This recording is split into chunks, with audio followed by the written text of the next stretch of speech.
All right, good morning, everyone. Good morning. Today we're going to learn about the circumcision. What exactly happened when Abraham circumcised himself, that we know. But we're going to learn something else a little bit. Abraham, it says that he did the whole Torah before it was given. Abraham did the whole Torah before it was. How could that possibly be? Because the Torah was really before the world. The Torah is the blueprint of the world. You think that the Torah is just a religious book, it's just something that they sort of stuck on to the world, and the world is really more real than the Torah. And it's not so. God is more real. God is more real than the world, and the Torah is the wisdom of God. So the Torah is one of the highest aspects, if you want to say, of God, and God is more real than even the spiritual worlds. Which that's almost the theme of all these speeches, all these classes that we're giving, is to understand how incredibly high and important this world is to the God, infinitely more than heaven and all the other worlds. Okay, so all the heavens and all the upper worlds are created by means of the Torah. The Torah is the blueprint of creation. To us, it looks like another book in the library, but also the Jewish people look like any other people, and the world looks like also like a very mundane sort of how do you say the interaction between all these physical forces and things, but it's not so. The world is being created by God, and the world is being created by God for a purpose, a very godly purpose, which will be revealed by Moshiach. But for the world, by God, the heavens and the spiritual worlds are just a means to an end, and the end is what we do here right now. So one of the ways that we just finished learning about this, that's the idea of the circumcision that Abraham brought to the world. The circumcision is removing concealments. Removing concealments. Really, this world is really very, very important to God, and we don't see God. We don't see the meaning of the world. We don't see, and the purpose of the circumcision, and in the Jewish people in general, that's the covenant with the Jewish people, is to remove what's concealing God, to remove what's concealing the truth, remove what's concealing. And we just finished learning about that, right? Chash, mal, and etc. Okay, now we have another question. How did Abraham know what to do? What was right and what was wrong? I mean, God told him some things, but there was some merit by which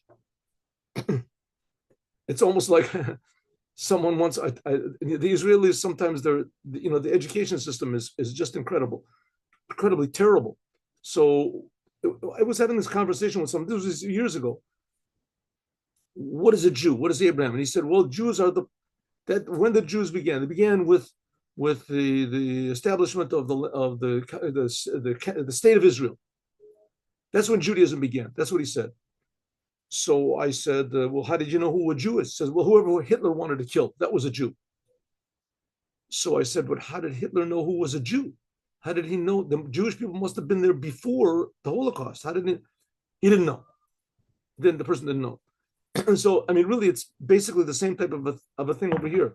How did God know who to give the Torah to? The Judaism started with the Torah. How did God know who to give the Torah to? Well, the Jews were in Egypt. So how did the Egyptians know who to enslave? Who was a Jew? So the answer is that started with Abraham. So how did Abraham know how to be a Jew? How did he know what a Jew is? So it says that Abraham knew the whole Torah before it was given. He knew spiritually. He knew the whole Torah that was given, because the Torah is the wisdom of God, and all Abraham wanted to do was what God wanted. That's all he thought. And he contemplated and meditated and etc. until finally he revealed what the truth is. Self-sacrifice. He revealed the truth. He revealed what the truth was. Okay. Exactly what that means, I tell you the truth, I really don't know. But somehow or other, he got to the essence of the Torah before the Torah was given. But one thing, so he did all the commandments spiritually. And whatever he could do physically, he did physically. So he couldn't put on tefillin, actual tefillin, because physical tefillin weren't there. But he could have circumcised himself.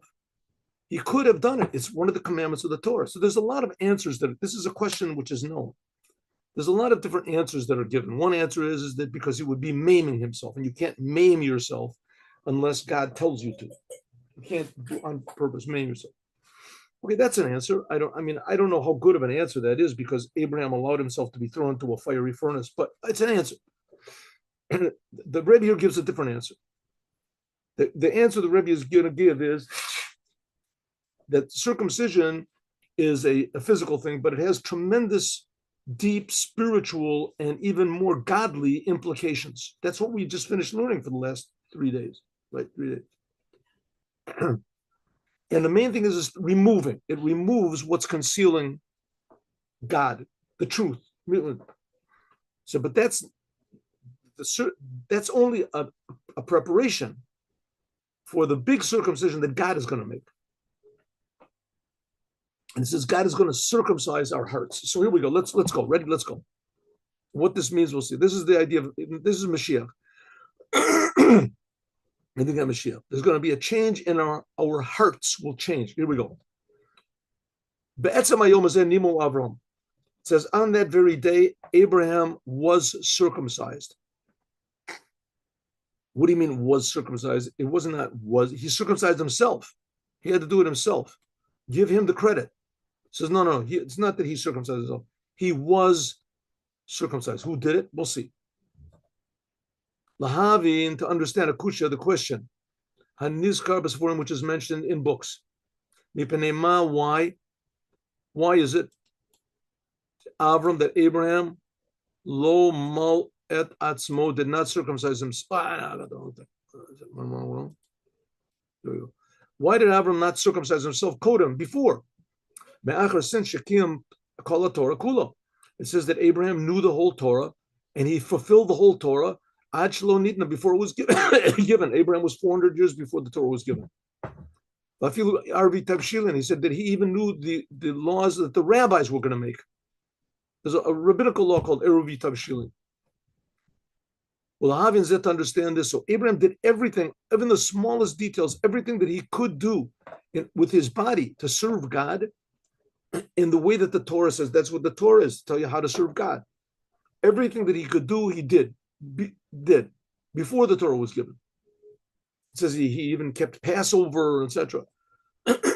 So why didn't he circumcise himself? Why? So the Rebbe says, "Lahavin zet." To understand this circle of techila, we have to understand first of all what is circumcision. What is milah? Hine kasiv. It is written, "Lo b'shamayim." It's a sentence in Deuteronomy that the Torah is not in heaven. This, by the way, is the sentence that's like the theme of the Tanya, of the book, the Tanya, the Chabad book Tanya. Lo b'shamayim hi lemor. It says korov elecha davar mod. It's very close to you. To serve God is very close to you. It's very, very near. Don't say that it is in heaven. To say mi yalel lanu hashamayim, who's going to go up to heaven to bring this down? It's not so. After Mount Sinai is very close to you. Very close. But let's look at the sentence. It says, "Mi hu yaleh will go up lanu for us, a shemaima to heaven, and bring it down. Bring the Torah. The Torah is not far away that you have to say go up to heaven to bring it. The Torah is right here." Okay, let's look at these 4 words. Mi yaleh lanu shemaima. The first letters of this are milah, mem, yud, lamed, hey. Milah, circumcision. And the last letters are God's name. Yud, then hey, then vav, and then hey. Now the first letters of word, this is, the world is created from the Torah, right? So the letters of the Torah are really units of creative force. The Torah, so to speak, is not part of the world. The world is part of the Torah. The world is in the Torah.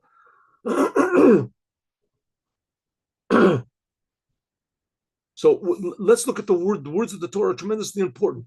The first letters of every word are usually more potent than the last letters. So here we have the first letters are milah, mem, yud, lamed, hey, the circumcision.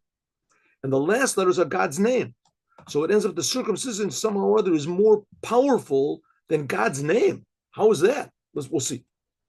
The first letters are milah, and the last sof tevis, and the last letters are havai yud, God's name. The Inyan is like this. How can circumcision be higher than God? What does that mean?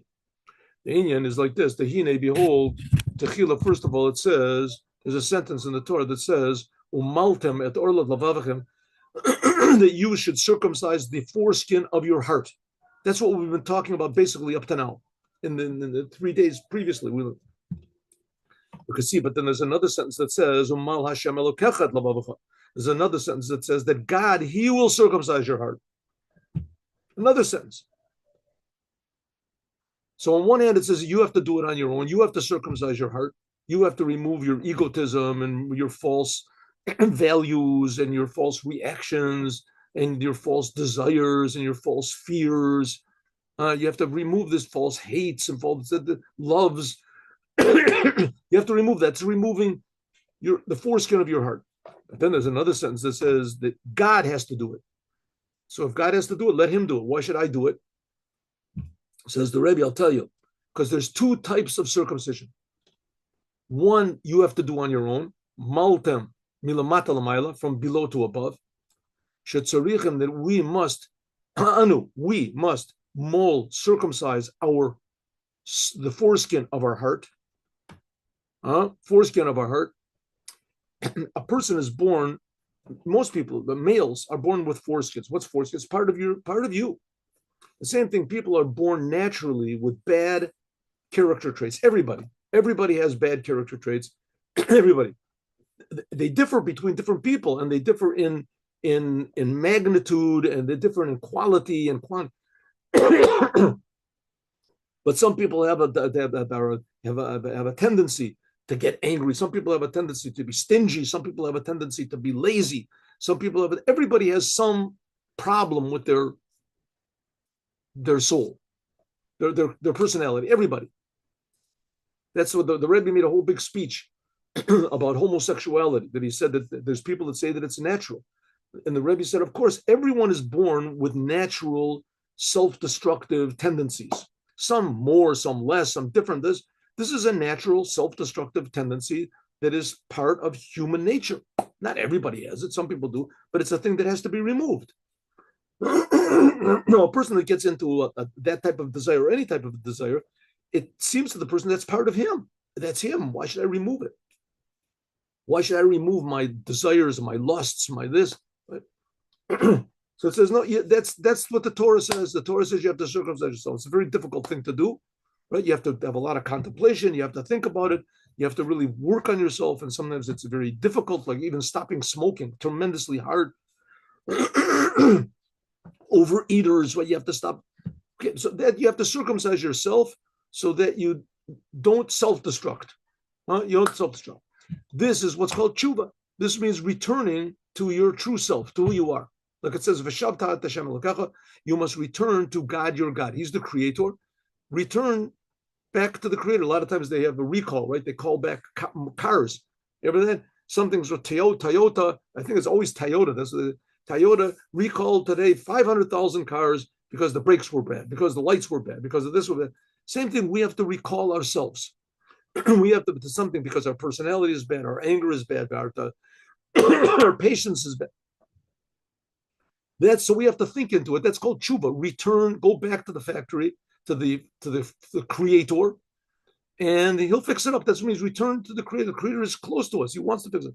That's what the rabbis say. If the Jewish people do tshuva, if the Jewish people just return to their true identity, then there'll be a redemption. And if not, then there won't be a redemption.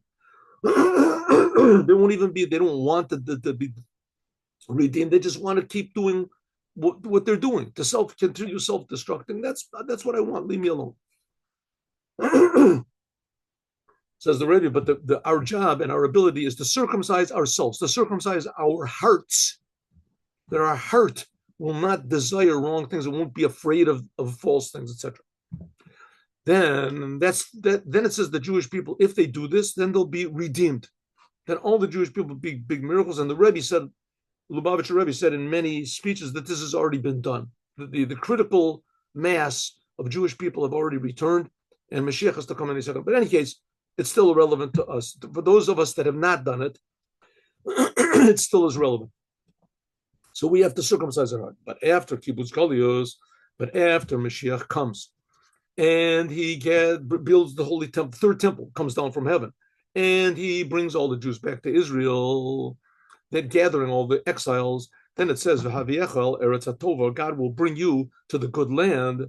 Then this is going to be the circumcision lamata, milamai lamata, from above to below, then God will make a change in us. Mal Hashem et levavacha.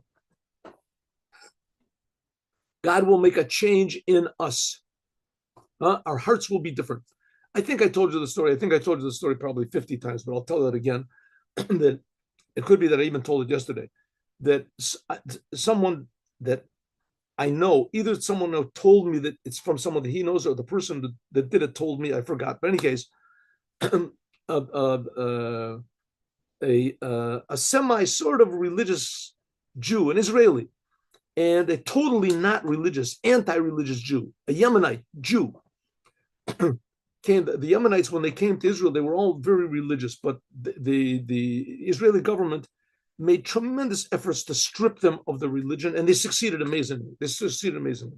So this is a Yemenite guy that even his father wasn't religious, could be. Anyway, so they had some sort of a store together. I think it was a garage, an auto garage, mechanics. And once in a while, the semi-religious one, he would go to get $1 from the Rebbe. The Lubavitcher Rebbe would stand every Sunday and he would give out dollars to people. And the idea was that he would give them $1 and they would then give this $1 or exchange it and give $1 to others. So they would give charity, to encourage charity. And the Rebbe would also bless people. A simple blessing. Bracha v'hatzlacha. You should have blessing. Anyway, so the semi-religious one, he always would badger the non-religious, anti-religious Israeli to go to the Rebbe. So he refused. Finally, after like a year of this, he said, "Okay, I'll go with you. How long is it going to take?" So they went. There was a big long line, but he figured he'll stand in line and at least he'll get this guy off of his neck. And they went to the line, and the semi-religious guy, he got $1 first, and the Yemenite guy that was standing behind, the non-religious, the anti-religious, he was after him, and he got $1. And after they got out from the Rebbe's, the synagogue where the Rebbe was giving the dollars, so the religious one turned to the non-religious one and said, "No, what do you think?" And the non-religious one didn't even talk to him. He went across the street. He had a big afro, haircut. He went across the street to the barber, got his hair cut, went next door to the religious, what is it called? The Judaica store, bought a pair of tefillin, bought a talit, a small talit, a big talit. And his friend said, he said, no, he wants to go to the mikveh or something. His friend said, what happened? And the Yemenite guy said, I don't know. I have absolutely no idea what happened. I went by the Rebbe, I looked at his face, and I said, that's it. I'm a Jew. And it just changed me totally. Changed them totally.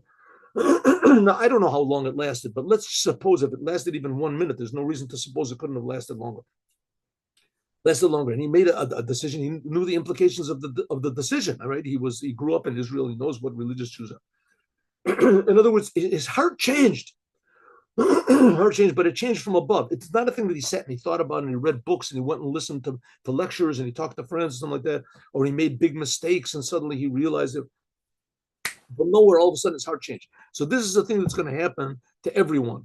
Like it says, like it says, that God will bring you to the land of Israel and do more good to you than your forefathers. What is good? Good, Rav Tuvacha Asher Tzavanta. This is a type of good, Tov, which is concealed. And what do we say that circumcision is? To reveal what is concealed. And we're saying there's a type of good which is concealed.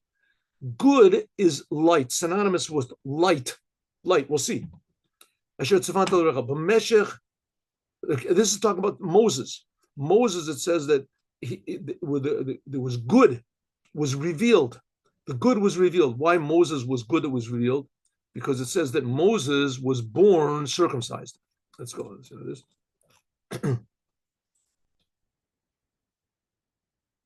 Shenoad Mohul, that Moses was born already circumcised. And it says the house filled up with light. What happened over here? Why can't I do this? All right, let's do this here. A little bit more. There we go. Moses, that he was born circumcised. Kativ, it is written, Vatira oto kitovu. It says when Moses was born, that he was born, it says that they saw he was good. What does it mean that he was good? Rashi said that the house got filled with light.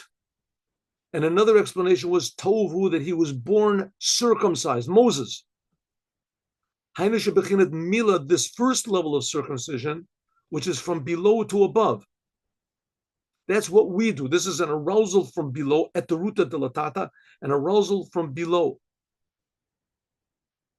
The eteruta delatela, and the revelation, which is how God is going to react to the circumcision that we do from below to above, both the physical circumcision and the heart circumcision, that we circumcise our heart, we remove the foreskin of our hearts. God is going to react to this because it's a basic principle of Hasidut and of Judaism that God reacts to what we do. Not necessarily when we want and how we want, but how he wants, but he always reacts. What we do has an effect on God. That's the way God set up the world. That's the way God set up the world. That's why God set up the world. He set up the world so that we would have an effect on him. We would do his will. It says the arousal from below, that's what we do. We circumcise ourselves and we work on our heart to circumcise our heart as well. What's the arousal from above? How does God react? This is what's going to be after Mashiach comes and brings all the Jews to Israel. Then God is going to circumcise our hearts. He's going to make us different. He's going to change the urges of man.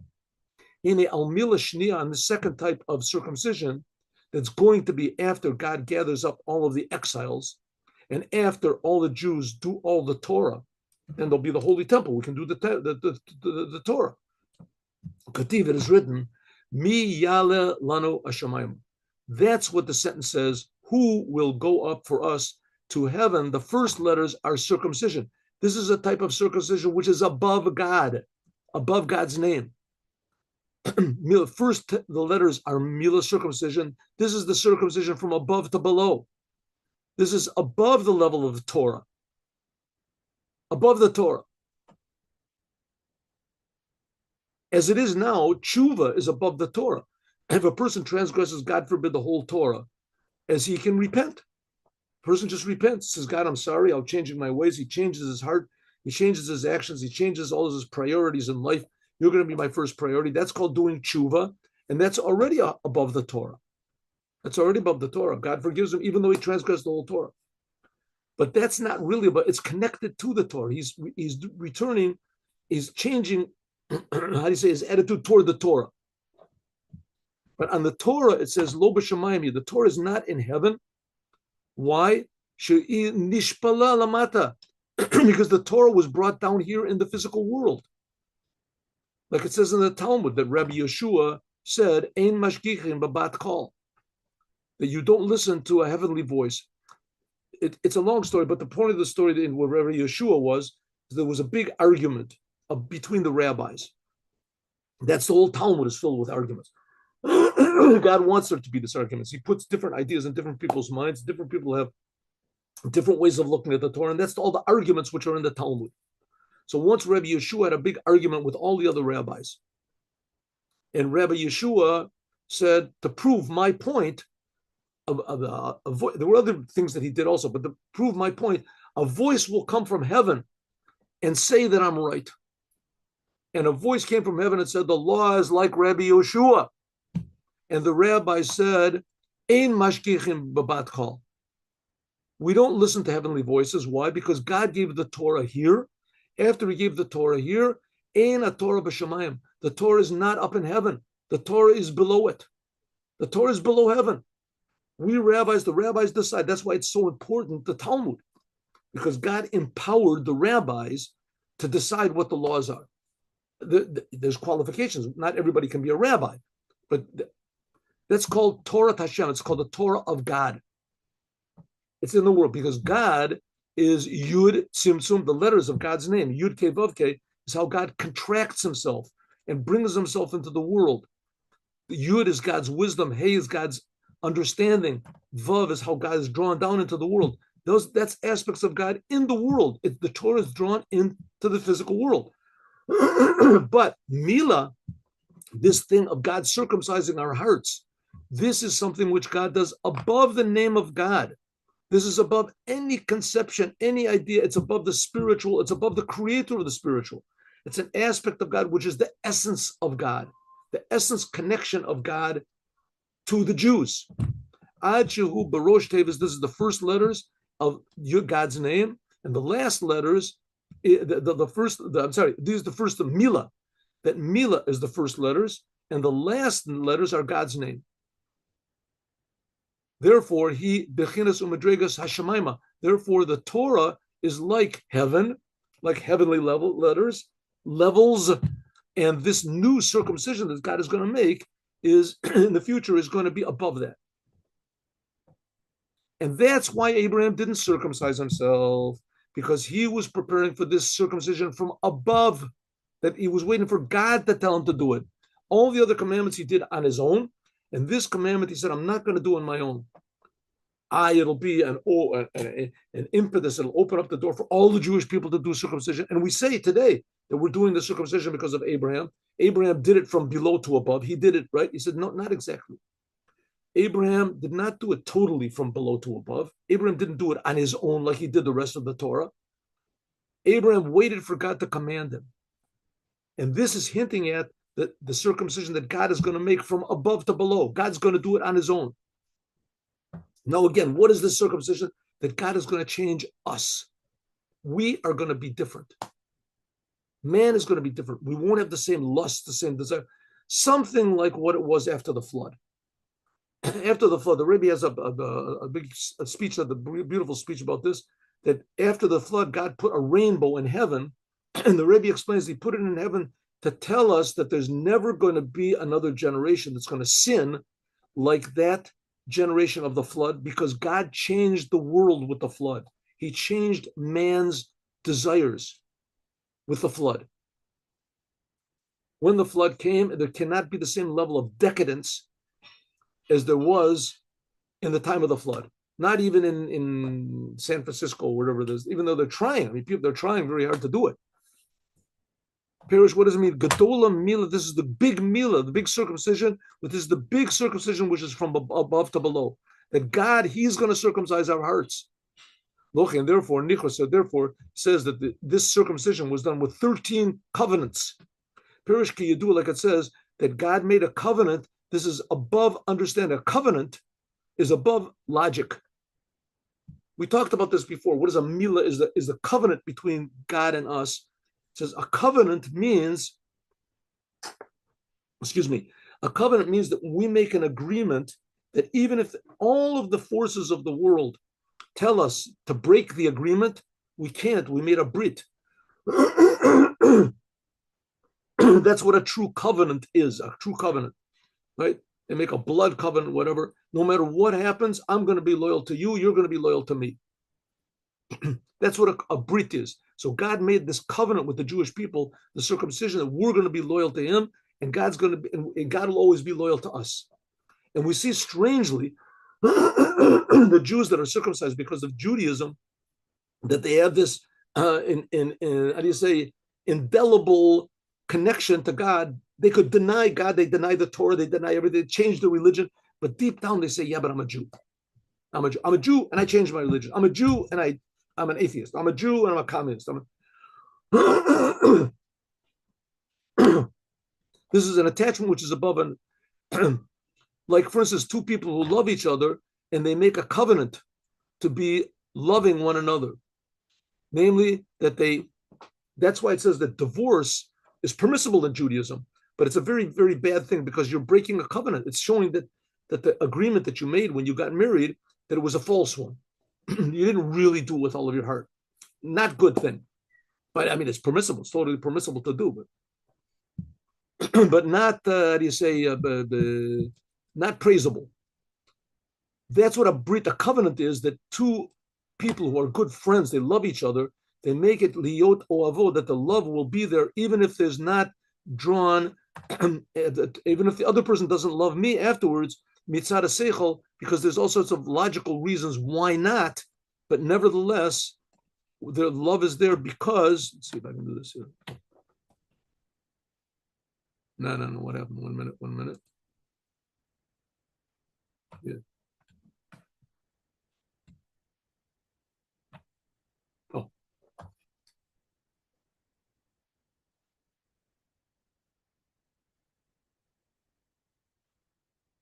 1 second. Something. Oh no, I didn't go. I didn't go to the next page. Let's see. Oh, here it is. Here it is.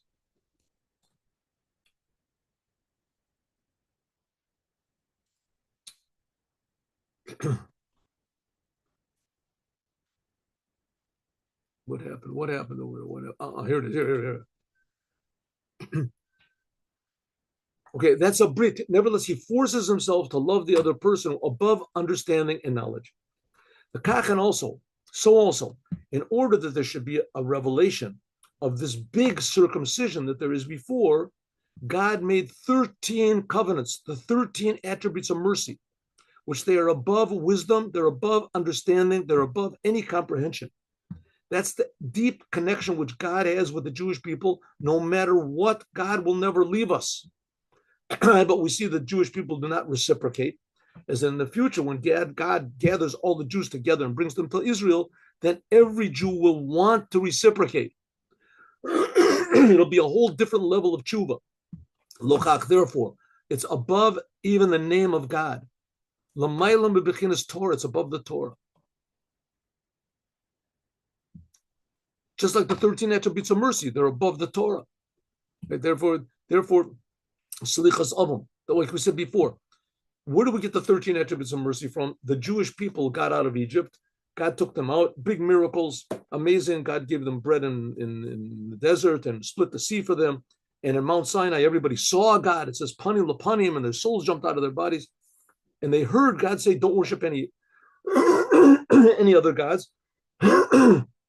And 40 days later, when they thought Moses wasn't going to come down from Mount Sinai, as they worshipped the golden calf.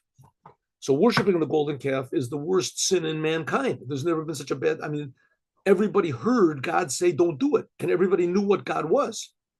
Everybody knew how close God was and how God cares about them. And everybody worshiped the golden calf, either passively or actively. God wanted to wipe out all the Jewish people. And Moses said, come on, forgive them, God. If you don't forgive them, then wipe me out. And God said, okay, I'll give you the 13, I'll forgive them. And Moses said, give me a way to pray to you because the Jews are going to do it again. And God said, okay, I'll give you a big secret. Here's the 13 attributes of my mercy. This touches on my 13 attributes of mercy, that I'll forgive the Jews no matter what they do, no matter what they do. So if so, this is above the Torah. Even if the Jews go against the whole Torah. So God says, I'll forgive. But the problem is that God said, it's almost like two separate things, God and the Jewish people. God said, in the future, I'm going to reveal these 13 attributes of mercy. They emanate, or they're connected to the 13 covenants, brits, that I made with the Jewish people, that I will never leave them. And there had to be 13 because the Jewish people will probably figure out 13 ways to drive me crazy, to go against this, to go against me. So there's 13 aspects of mercy, to deeper and deeper and deeper, to forgive all sins, just because they're Jews. And on this, it says, Ad Yavoramcha Hashem, Ad Yavoramcha, Ad Yavor Amcha Hashem. This is when the Jewish people went over Yam Suf, when they went over the Red Sea. That's what it's called. So they sang a song, and the song says, until the Jewish people went over, they went over God, God's name. What does it mean? The Jewish people went over, they went higher than the name of God. That's the 13 attributes of mercy. It says Vaya'avor. It also says that it's higher. It's higher than any aspect of God. So this is God's connection with the Jewish people. It's higher, deeper, more infinite and unchangeable than we can possibly imagine. It's the essence of God. So now we can understand why Abraham did all the Torah before it was given, and he didn't do the commandment of circumcision. Why? Because Abraham wanted to reach this level of the big circumcision that was from above to below. The circumcision that God is going to do after he gathers all the Jewish people together. And therefore, Abraham did the whole entire Torah. The Torah was below this circumcision, but afterwards he merited to this level of circumcision, which was going to be given to all the Jewish people when God gathers them, the circumcision from above. In other words, God is going to change our hearts. the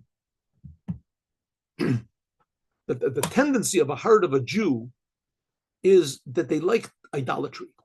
Jews like idolatry. Jews like to do sins. That's the nature. That's the way God created us. We're a stiff-necked people both ways, to do good and the opposite. Stiff-necked means no matter what I have made up my mind, I'm not going to change it. Like Abraham, I'm going to do good. You can do whatever you want to me, God. I still believe in you. And the other way is do whatever you want to. Take me out of Egypt. Give me the Torah. I'm going to do what I want. And God and Moses said, listen, you know the Jewish people. That's what they're going to do. So, and I don't wipe them out. It's not going to do. It's not going to benefit anybody. They're connected to the. Give me a trick that I can pray to you and evoke these 13 attributes of mercy. And God said, listen, you're doing exactly what I want. The fact is, I don't want to destroy the Jewish people, and I'm never going to destroy the Jewish people. And now I'm going to show you where this comes from. And he gave him the 13 attributes of mercy. That's the 13 covenants that God made, the 13 circumcision, so to speak, that God made. That's why Abraham, it doesn't say that Abraham circumcised himself. It says that he was circumcised. Lokati v'yimo. It doesn't say he circumcised himself, but what? It says, like it says by Yishmael. It says by Yishmael, it says that Abraham circumcised Yishmael. Abraham did it. By Yishmael, it says that he circumcised him. But with and the same day that Abraham circumcised himself, it says he circumcised. But by Abraham, it doesn't say that Abraham circumcised himself, even though he did. It says that he was circumcised. Someone else did it to him. Who did it to him? Who did it? So it says that was hinting at this circumcision that God is going to make in the future. This is the circumcision which is above. Like it says, it says you should circumcise like it says, you should circumcise the foreskin of your heart. But Abraham, he merited to this level which God, Mal Hashem et levavacha, God will circumcise your heart. Therefore, it says, Nimol Avram. So the question you're going to have, is, come on, I mean, how is God going to gather all the Jews together and they're going to maintain, their Jewishness? This happened before. The Jewish people were in the land of Israel and they had the first temple and there was a Medinat Halacha and everything was the way it was supposed to be. What was the problem that they did back then? What they did back then, and they're not going to do it now. So the answer is, back then, God didn't circumcise their hearts. Their hearts, their egotism was stronger than their Judaism. And in the future, it's not going to be that way. In the future, people are just going to do the truth because it's true. A Jew will no sooner leave Judaism than he will cut off his leg, because your leg is part of you. He'll feel that Judaism is part of him. It's a covenant that they'll never separate themselves from God. That's what it means. That on that very day, Nimo, Avram, was circumcised. What does it mean? In the essence of that day, in the essence of the light of revelation of God. This is going to, which day? We're talking about the day which is totally long and totally good, when God gathers all the Jews together. That's the essence of that day, namely that big revelation that's going to be in the future, that revelation of Rav Tuvacha, of God's great goodness. That Moses was good. This is going to be a great goodness given to every Jew. This is the day that Kol Tov, that is totally good. This is, by the way, why the Jewish people were against Moses all the time, because Moses was coming from a whole different level of truth and good, and the Jewish people, it interfered with them. That's another one of the reasons for anti-Semitism. They call it, and their Jew hatred, because the Jews are coming to tell the world things that's going against their nature. It's removing. It's like going up to someone in the street and say, "Excuse me, sir, are you circumcised? Can I circumcise you on the street?" The guy will say, "You're nuts. Get away from me." No, I have a knife and everything. Right? Get the police. Right? Hold him down. I'm going to circumcise you. You can't. Right? The Jews want to circumcise everyone's heart, and people don't want that. Not only that, God is going to circumcise all the Jewish people's heart. The Jewish people don't want that. But nevertheless, it's going to happen. Why? Because Abraham opened up the door for it to happen. And deep down, every Jew wants it to happen, to reveal this essential connection, infinite, indelible connection that every Jew has with the truth, with the essence of the Creator, to make this world a perfect place by means of Mashiach now. And I have to go somewhere. So I'm not going to be able to give a second class. I'll give it later, God willing. I have to go somewhere now, and I'll talk about it later. Later on in the day, I'll give the second class on Devar Malchut, and I'll tell a story, and we'll do the Yom Yom. Shalom Uvracha. God bless you all, and to be continued.